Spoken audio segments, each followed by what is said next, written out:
التمارين اليوم غادي تكون تمارين بسيطة من أجل ترسيخ مفهوم أن العدد المشتق هو ميل المماس عند النقطة إكس. البداية تكون بالتمرين الأول واش يقول؟ المنحنى سي هو التمثيل البياني للدالة اف معرف على بقراءة بيانية. شقلنا عين اف لصفر فتحة لصفر. نبداو باش اف لصفر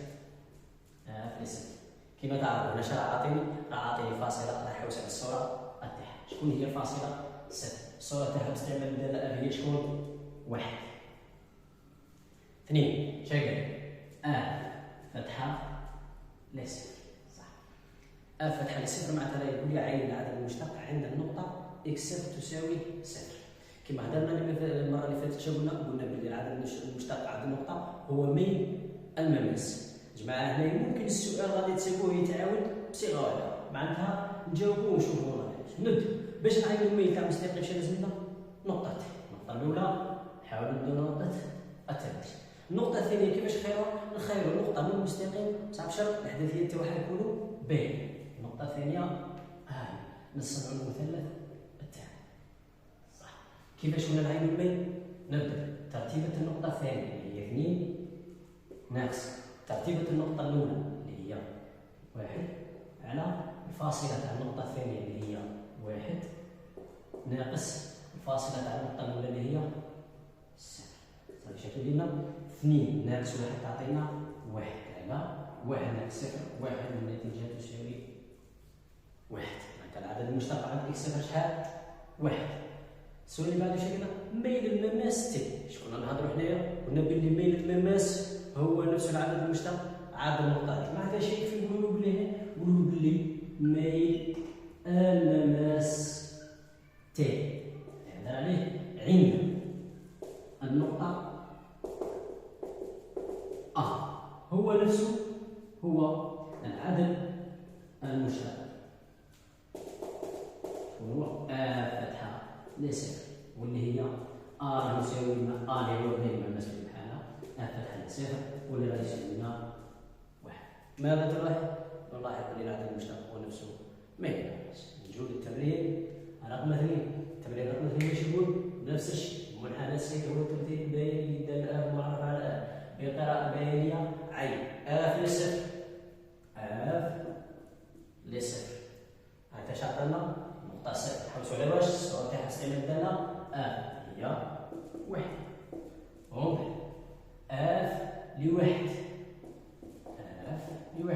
الواحد أو الصورة تاعو استعمال الدالة اف هي شحال؟ 2. ومن بعد شنو نديرو؟ اف فتحة لواحد معناتها شنو يقصد؟ ميل المماس عند النقطة اكس شنو تساوي؟ 1. تروح وراه النقطة 1 الفاصلة تاعها 1.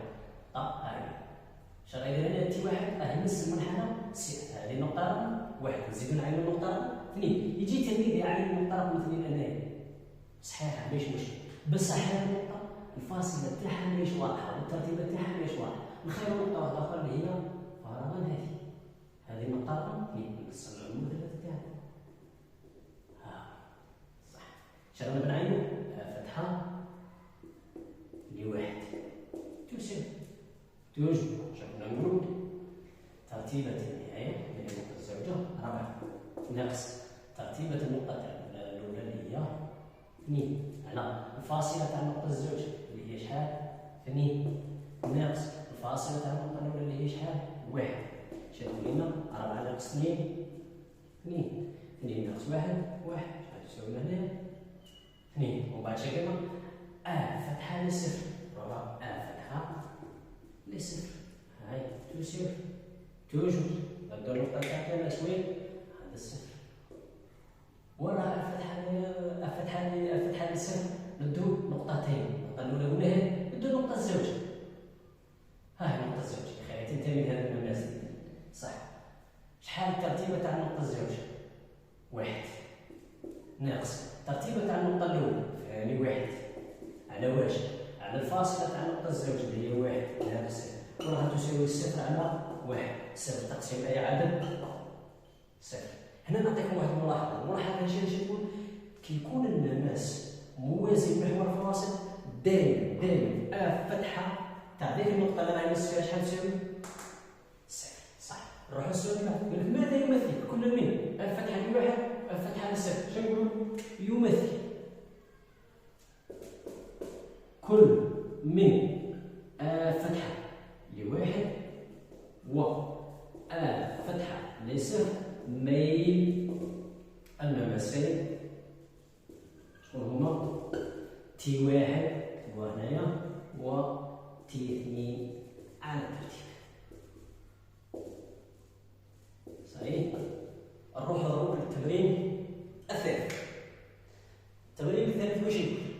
المنحنى السي هو التمثيل البياني اللي دال اف معرفة على اف بقراءة بين عين اف لناقص واحد اف لصفر و اف لواحد.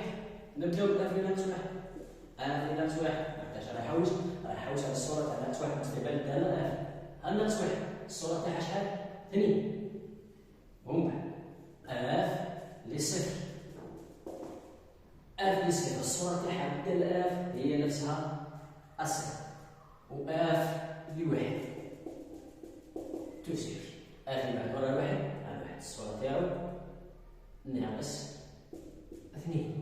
وبعد شا قلنا اف فتحة لصفر اف فتحة لصفر تشاهد مايل المماس على النقطة ذات الفاصلة اكس تساوي صفر.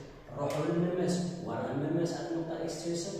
ها هو صافي شنو منو زوج نقاط. النقطة الأولى هاي النقطة الزوجة هاي على هادي هذه يا جماعة خاطر على الترتيبة تاعها معروفة والفاصلة تاعها معروفة. صحيح يا جماعة؟ شنو نقولو النقطة الزوجة راهي الترتيبة تاعها 3 ها هو 3 ها هو 3 ناقص الترتيبة تاع النقطة الأولى اللي هي صفر. على واش؟ على الفاصلة تاع النقطة الزوجة اللي هي ناقص واحد ناقص الفاصلة تاع النقطة الأولى اللي هي صفر تساوي 3 على ناقص واحد يساوي ناقص 3. هذه اف فتحة لصفر. نروحو لاف فتحة لناقص واحد. نروحو دروك لاف فتحة لناقص واحد. ورا ناقص واحد ناقص واحد ورا نقطة التماس هاهي. شنو نلاحظو؟ بلي المماس تاعنا هذا هنا راه يوازي محور الفواصل. شنو كيكون الساعة؟ بلي دائما كيكون المماس يوازي محور الفواصل معناتها الميل شحال يساوي؟ صفر. ولا العدد المشترك عليه في النقطة شحال يساوي؟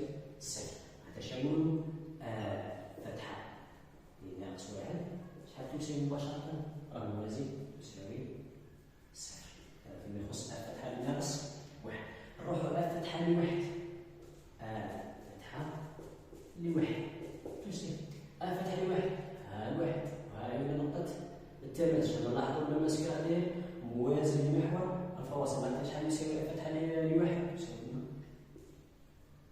صفر. هذه القاعدة اللي تخرجوا بها هنا شنو؟ بلي دائما كيكون المماس موازي لمحور الفواصل العدد المشترك ولا ميل المماس يساوي صفر. شنو قال لك هنا؟ عين ميل المماسات تي واحد تي اثنين تي ثلاثة. شنو نقولوا؟ الأ سموها فرضا أ واحد اللي هي ميل المماس تي واحد تساوي فتحة تي واحد فتحة لصفر. شحال حسبناها؟ ناقص 3 تساوي ناقص 3. نروحو لأ اثنين اللي هي فرضا ميل المماس تاع تي اثنين اللي هي فتحة تي اثنين ها هنا صافي فتحة لناقص واحد شحال تساوي صفر. ونروحو لأ 3 اللي هي فتحة لواحد واللي تساوي ثاني نفس الشيء. السؤال باشا يقول ماذا تستنتج؟ ماذا تستنتج هي محصلة كاع واش خدمنا من البداية حتى لهنايا. شو استنتجنا؟ استنتجنا باللي العدد المشتق عند نقطة معينة ما هو إلا ميل المماس. مش استنتجنا حاجة واحدة أخرى، استنتجنا باللي ميل المماس كيكون موازي لمحور الفواصل يساوي الصفر. وفي الأخير نشكركم على حسن الإصغاء والمتابعة، ولكي تعم الفائدة ما تنسوا تشاركوا الفيديو مع الزملاء تاعكم وتفعيل زر الجرس. السلام عليكم. لا تنسوا الإعجاب بالفيديو والاشتراك في القناة تشجيعا لنا لنستمر بنشر المزيد إن شاء الله.